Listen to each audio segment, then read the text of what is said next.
Live report. Dagang salamat na mga Jerry Buenos Dias sa ito mga agigsunan ng mga kung naaka sa Venezuela. Buenos Dias, good morning. Buenos Dias sa mga katsila. Buenos Dias. Sa kuan ka ng Venezuela, good morning, Buenos Dias. No? Sa ito mga balita ka naman, Jerry, ito gag-follow up karon tungkol kay himpitigit nga na file ang kaning kaso pinagi sa inquest proceedings kasong kalapasan sa kanilang staffa o falsification of public documents ang gipasakang kaso batok na nininduhat ka mga kanang binuhat o ganing naglibin kini human nga gireklamo sa usa ka negosyante diri mismo sa Sugbo. Ang kani mao nga duha ka mga suspect nga giila nga sila si April Jet Alicaya Decina, 40 anyos, o niya matupa usa ka negosyante nga napuyo sa may Santo Niño Village, Barangay Banilan, di nga itong Sugbo. Samtang ang iyang kapuyo nga si Felton Buakenya Lumasag, 55 anyos, negosyante gyapon o mulo sa maong nga dapit na ang kinuha ang gireklamo sa usa ka Kenji Brian Tan, 30 anyos, usa ka negosyante nga napuyo sa barangay Malahog ni nga to Dagbayan sa Sugbo. Sa testimonya sa kaning biktima katuban Jerry nga ang kining ilang ang iyang gireklamo at tungod kini sa iyang yuta, ang iyang yuta katuban Jerry nga napalit niya worth 15 million o niya karon kay gusto niya nga ipatransfer ang kining maong pangan niya gikan sa original nga owner. So mo to nga nangita sa kining nga higala kay para makatabag ito sa kabisiman na iyang amigo nga mo na ila-ila aning duha sa tuod man nisali sa tungod kay amigo man sa iyang amigo ang kining maong duha ka mga suspect. So nagkamiti sila dito sa kauluhan na kasabutan. So bugti sa ang kining 200,000 pesos mihatag kini si Tan o 200,000 pesos isip bayad niya sa pagpaili sa pangan niya. Matupan niya sa kining duha pasalig din nga akin din ang maabot na sa mga pila ka mga buwan o ang kining maong yuta o ang titulo ang pangan din iyan gyud. So doon man sa nahitabo ni netong buwan sa Nobyembre. So nilabay mga buwan niabot na Disyembre handod nga netong Enero 15 katapang Jerry. Diga Enero 15 ha. Samtang nag-scroll ka sa Facebook ka si Tan, nakakita siya ka ng doon na yuta ka baligya. Sa iyang pagsuta, nagay siya ka, iya mag-yuta. So mo ito nga, dudan niya ka ito mag-sharing ka iya giniyuta, ang gibuhatin nangita siya klaing tao, nga mamahimong dami, nga kunuhay nga ng mangutana, o bupalit sa yuta. So tuod man, ang kanimaon nga gihimong dami ni Kenji, Tan, nakasabot, nakakita, diri sa usa ka inila nga restaurant sa atong Dagbayan nagtagbo ning dami nga gi pakulitan o kaning duha ka managkalipin. So dito ipakita ka sa mga papeles o niya confirm nagipangan ni Agenjitan o niya ang kini mo yuta gibaligya lamang katuban Jerry sa balor nga 3 million pesos. O niya From 50 million ngadto sa 3 million lang. Yeah, mao na katuban Jerry. So ang kunuhay napoy laing titulo katuban Jerry nga ang kinimong yuta giprinda og sa lending worth 400,000 pesos katuban Jerry. O nya napoy dami nga ang kining mga suspect nga kunuhay mo ni ang tagyasuta nya mo'y nagigtagbo sa katong gihimong kuan kini nga gipa lakaw ni Kenjitan kay ang dami nga tao nga para ma-confirm kung iya magyud. So to ba nga dahil na-confirm na katuban Jerry, wa na duha-duha ang kini mo ang biktima napakita gyud o dito yung konfrontase ang kanin duha murag ang ila palag tagbo murag na kurutan kanin duha ka maliglibin kay nahibawan. So para dili mo dako ang lalis gidagi ni sa Pamulo Police Station o dito sila nagkakuan dito sila nagka-istoryahay. Na initial nga kani nga kanang palagsabot kung dili mo pasagad kaso si Kenji kung bayaran lang ang danyos nga nakuha ni anahato ni Kenji katulad sa managlibin papan nagpangahi ning duha nagbuwag abogado hangtod nga si Kenji naghukom gigit man Jerry Ositan nga mo-file og kaso sumato nga sa pila ka mga adlaw na file ang kaso pinasikat sa akin inquest proceedings katulad Jerry og nabawi na po niya ang kini mo titulo unya kini mo si Kenji nga mo'y tagi sa yuta nga iyan nga ron ang katong 15 milyones pesos nga worth sa mga yuta mura nga hata po sa kanang eleksyon o amgo nga di giday kanang kakopisan nga kaning mo kanang musalig kag tao kato man Jerry kaya panalagi siya mong pag-transfer sa yuta ya nabay kanang tulo sa pag kaning endorsement sa usa ka kaning higala anya mo to nga nahimo na unta nga mahanaw na ang iyang yuta o gani mabaligya nga duslain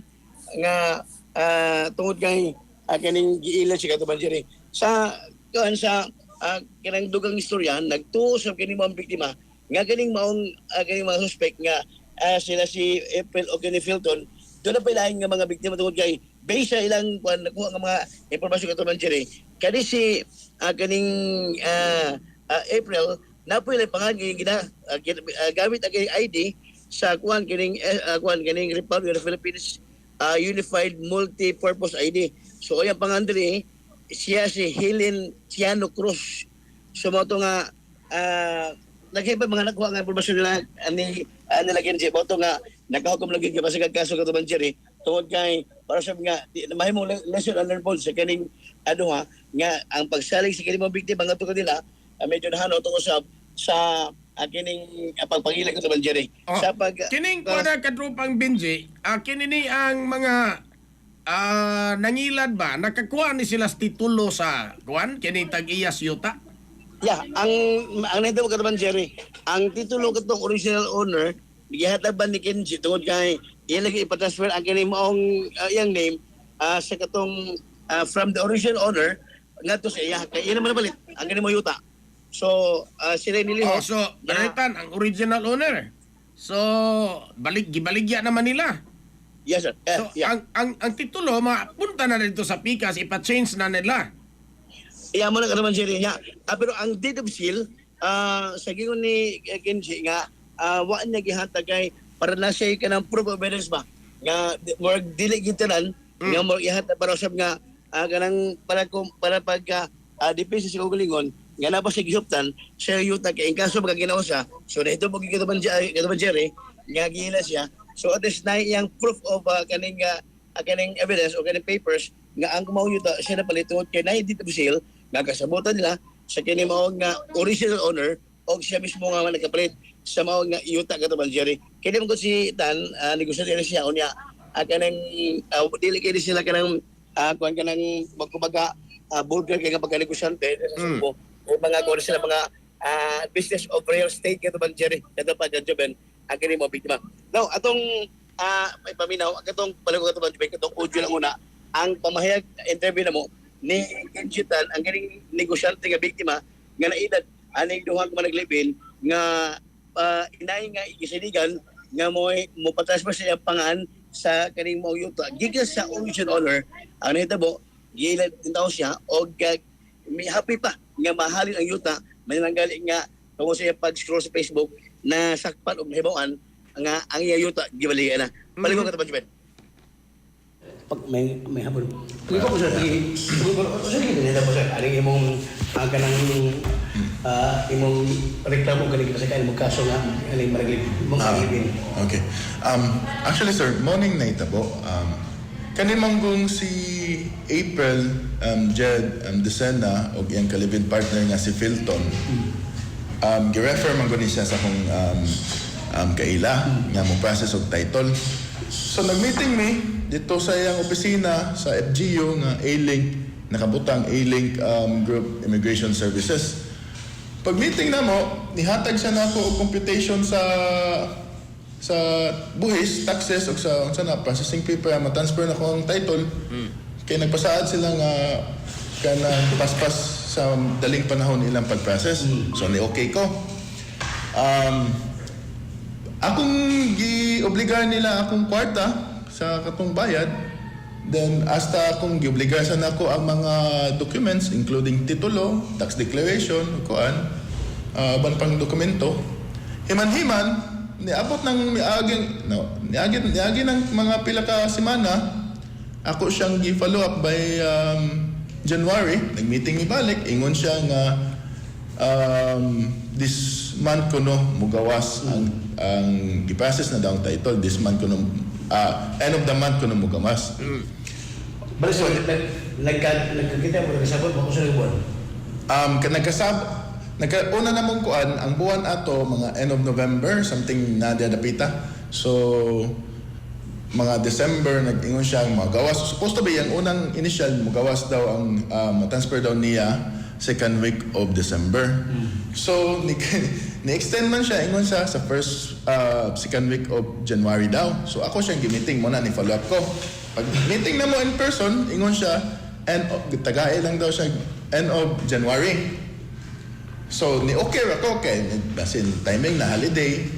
Yung medyo although nga wa na Busy nako busy pod, although na wa na sa saad yung istorya na while naghigda ako sa balay gabi una pag scroll ako sa Facebook gibaligya na akong yuta. Nakita na ko nga gibaligya akong yuta. Ang kantidad magod sa akong yuta is almost 15 million. Nya gibaligya sa Facebook og 3 million kapin. Onya tungod sa kong kakuan na kung anong gibaligya na niya akong yuta, nagpa-as if ko as buyer. Akong gichatan kung available pa, nangutan ako, nakoy mga kuan messages Pero na. ako kasi dami. Nag-game ako dami. So akong gikuan, akong gi-check, gi-clarify if unsa ba yun basin nasayop lang ni or basin karaan or kuan lang, nasayop lang ni post. So nagpa-kuan ko, akong gichatan. Yan ako nga, sir, kisay tag-iya ni. Siya niya ko, kailan ni mong tag-iya o kailan ako ana ang katong namaligya nga. Kisay mo katubang nako ingon siya this is katong kuan registered owner. So pag yan ako mag-meet up me kay sir nihangyo ko mubayad ko meet up ta sa Ayala. Kuno yung baliton. Kuno yung baliton. Kunuhay akong paliton. Kay nagkuan ko so akong gitawagan na akong migo nga mo proxy as buyer.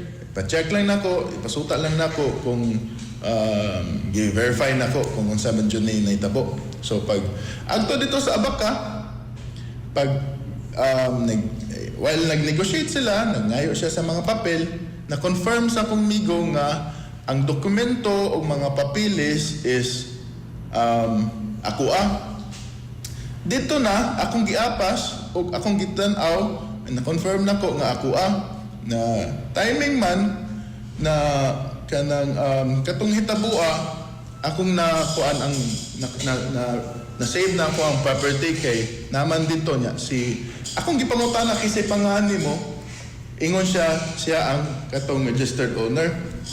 So akong gikuha ingon siya nga ang tapad nga table na mo ila dang naprindahan sa yuta. Naibong kung anong pagkuha na ko sa papel, ni-go-cord ako ang tapad nga table, mo di ay kay giprinda day niya ang yuta nako. So, iya ding giprinda dito og kuha ko na sayo mga 400,000 kapin. Giprinda niya dito. So, mo na among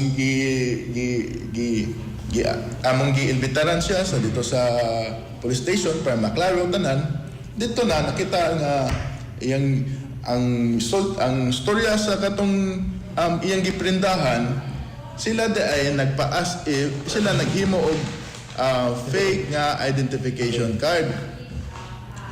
Gihimo sila para din gihimuan nila ang kanang kuan nga mo appear mo ko inside sa registered nga titulo. So kung ang title ay na nasilay katong ID pwede jud niya maprinta kay nagpa-as if man sila tag-iya. So namo nang naprinta nila atong kantidad ni issue sila cheque from ang cheque nga name is Golden Moses Trading Corporation. Momento ang gi-issue nila ang cheque then karon dito na nakitaan ang dito na namo nasuta ang gisend niya nako nga computation nga on it is fake niya iyang nigamit din siya fake nga ID, kauban sa iyang kalibin partner o na daw siya kanang ditawag siya sa processor. Nagdaghan ni sila nga grupo.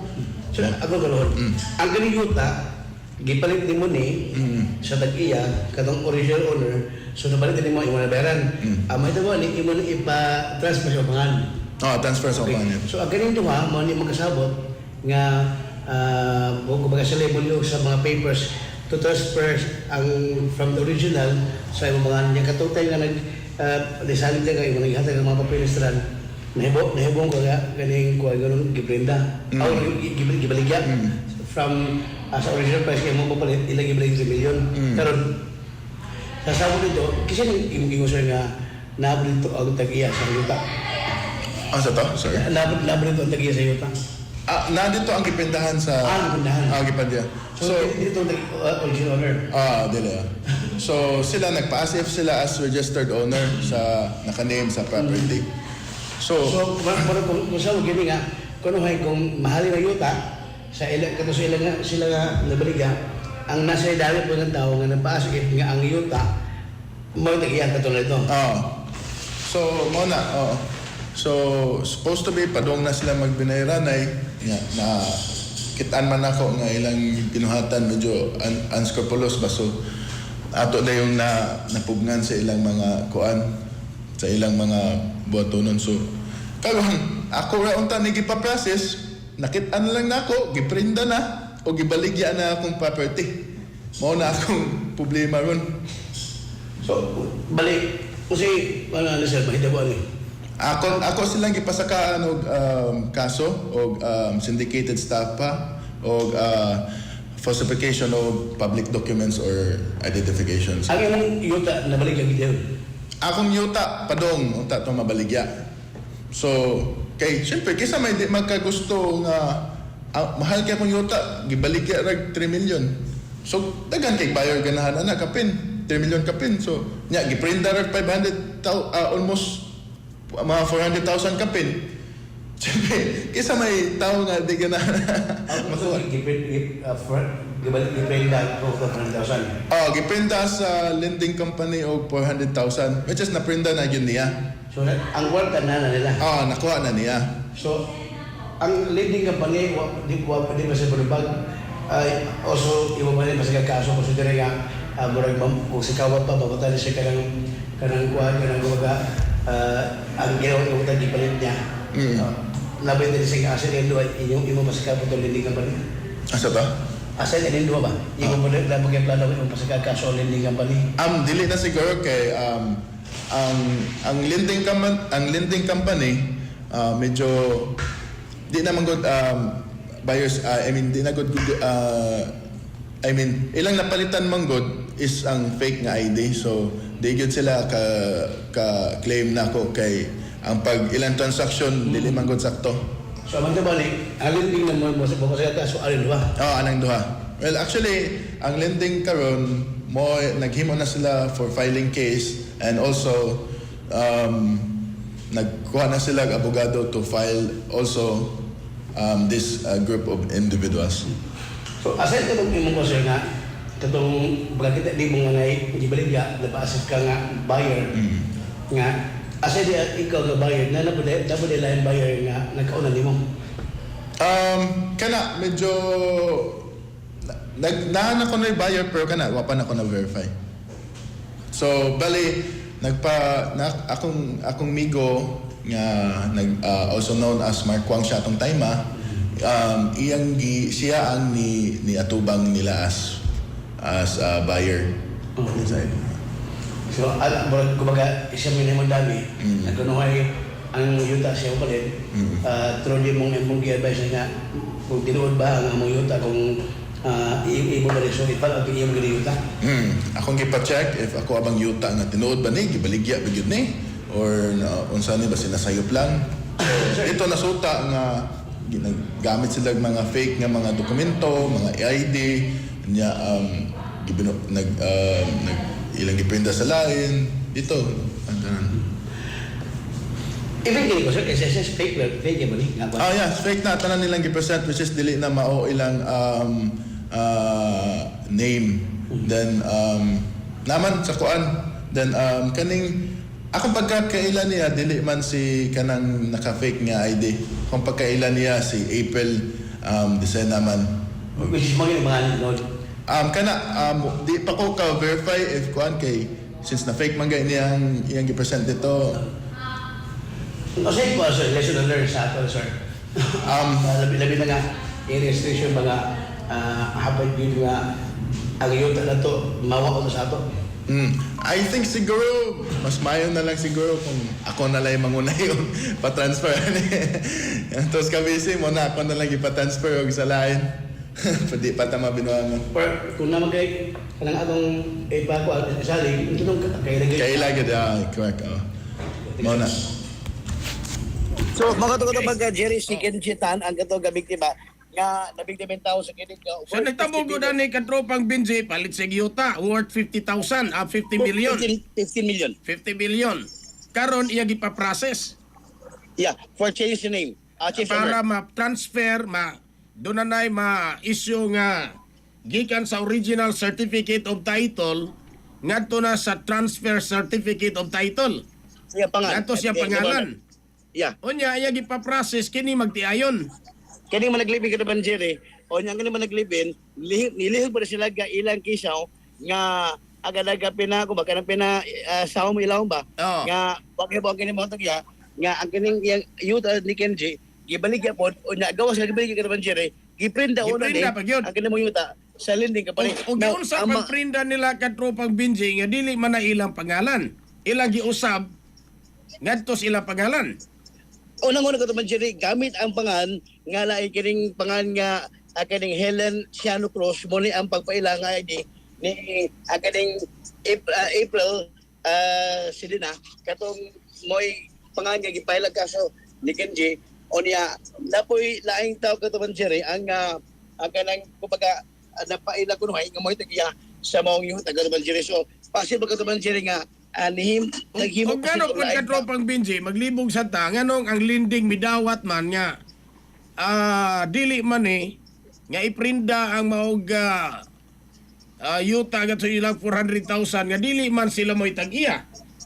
Sa akong pagsibag katuman, Jerry, kay kini magkong sa titulo sa iyo, katuman, Jerry, katong kung ako madunuman katong among interview kang NB Director, attorney at kaningan si NB Director sa NB7, na yung mga pamagi katuman, Jerry, nga pwede ka makuha dito sa kining sa opisina, nga imong check ang imong titulo, kung ang kanang titulo, lehitimo ba nga ang owner mo ni siya, o doon na ba'y problema ang kanang titulo. So, posible katuman, Jerry, nga mo nilang ibuhat nga, kani kay sa ilang mga kalakaran mga katuman, Jerry, daw mo kabisado na sila, kung siya mamagi sa pagkuwag titulo, or enganyos tao, o yung may kanang titulo, nga kunuhay magkonsider nga lehitimo aban pigid ay na mo nila mga modus katuban, Jerry, mo na nga sa iya nga situation, dali na pud nila nga napasabot o ga napa yang dayon ang kaning mga trabaho sa lending o nakahatag og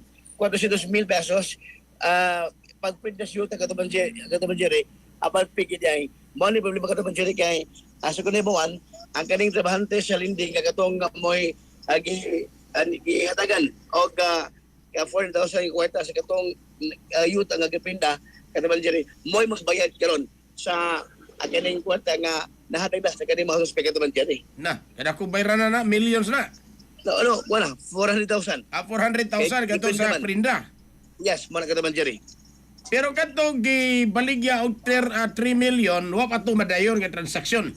Happy na kita na kay about na magbinera na katuban, Jerry, ang kaning kuan, ang kaning suspect o katong laing tao gawas itong dami nga kaning pada ni Kenji, may kinapagkang og mo to nga wa madayon og nabawi gipod niya ang iyang titulo katong iyang gihatag nga mga papers yato na sa kaning mga suspect katong time nga nagsabot sila nga ilisan o kanang for transfer of name ang kaning mong titulo from the original owner para sa pangalan nga talaga nga Kenji Tan katuban, Jerry. Bida no, So, managa- maro ha, di tayo kang kumpiyansa na yung ani. Yes, actually, ani pa na modus katong nangadagpan nga mga katong 5 ka bitaw nga mga suspect ito pong modus gyapon nga nadagpan gi-head pursuit o ganang gi-entrap sa NB7. So sama nga ni ang modus katuban, Jerry. So posible kini sila o sila sa kagrupo katuban, Jerry, mga big time sila o niya magkusilita nga usap po di ka sindikato. Posible sindikato Apil siguro sindikato na ni diya sa Register of Deeds kay ngano magkalusot man. Yeah. Posible doon na sila kanang insider o kanang kaya kataman, Jerry, nga mo'y manipulate niya sa suod nga para magkakuha rin ng mga dokumentos nga para para mo ilang ikapresent sa katong ilang target o katong ilang biktimahon ko to Banjere. Kung pabiktima na, dito na ka to Banjere, murag igo lang pag ang kaning dungoy-ngoy. Ang kaning mo ilang mabiktima ka to Banjere kung malampuson ang kaning mga suspect nga ganing nga sa ilang tao sa ilang tumong, sa ilang gibuhat sa pagpagilan sa ilang gibiktima ka to Banjere. So wala atong pagkakuan unya ato na interview gahapon na kining kuan mubuo na atong interview pero ang kuan siya ang iyang tubag lang sa kining kapuyo kato si Filton mato pa niya nga biktima lang daw sila kato Banjere og ang abogado na may mutubag nila wala ba to book siya tungod kay di na siya mapagawa sa statement ultra natay gamay but mabuo to pero sa iyang kuan lang ang iyang pinaka klaro nga wording ang iyang tubag kato Banjere nga mato pa nga biktima ra sila sa kining maong reklamo nga gipasangat o gisangat ni Kenji Tan ang ilang gibiktima kato Banjere nga instead of ang titulo nga ilisan transfer name from the original owner nga to Kenji ilan minong nga kanang kuan ilan mong gihimo ang pagka-discard puglain nga pagbaligya sa yuta nga ni Kenji kato Banjere. So para tong kuan paghatapon og kanang learn sa katong mga nayuta no dili pagkumpiyansa sa kini pagig lambigit pagig hubi-hugoy sa kining ani mga tao kay posible ka i-corrigil ano ba mas better ikaw munay or kanang imo sa kasiligigit parinti ba nga mo'y kanang dunay hibaw sa pagpatas ng yuta or in relation sa kaning kasibutan sa yuta aron di ka mailad kay basi ko damlag nga ang imo milyon mahanaw tungod sa pagsalig nimo sa taong imo gisaligan nga ikaw ay giilad mga katopa.